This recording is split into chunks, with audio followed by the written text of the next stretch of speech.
and believe that the best way to secure our national interests and to avoid an unfavorable outcome in Iraq is to continue to focus our operations on securing the Iraqi people while targeting terrorist groups and militia extremists, and as quickly as conditions are met, transitioning security tasks to Iraqi elements.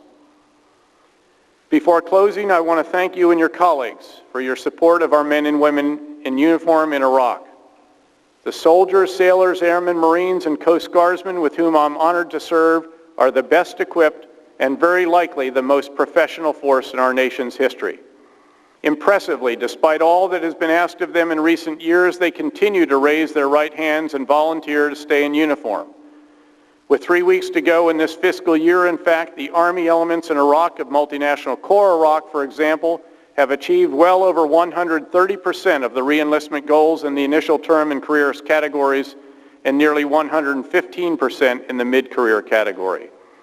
All of us appreciate what you have done to ensure that these great troopers have had what they've needed to accomplish their mission, just as we appreciate what you have done to take care of their families as they too have made significant sacrifices in recent years.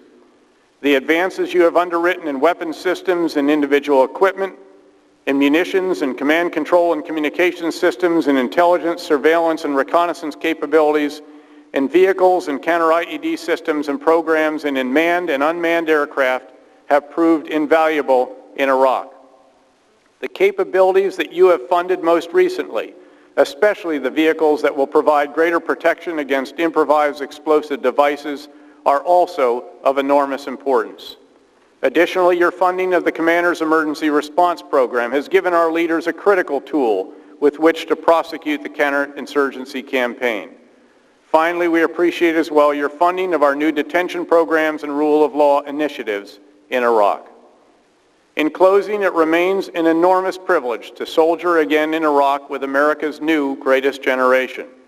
Our country's men and women in uniform have done a magnificent job in the most complex and challenging environment imaginable. All Americans should be very proud of their sons and daughters serving in Iraq today. Thank you very much.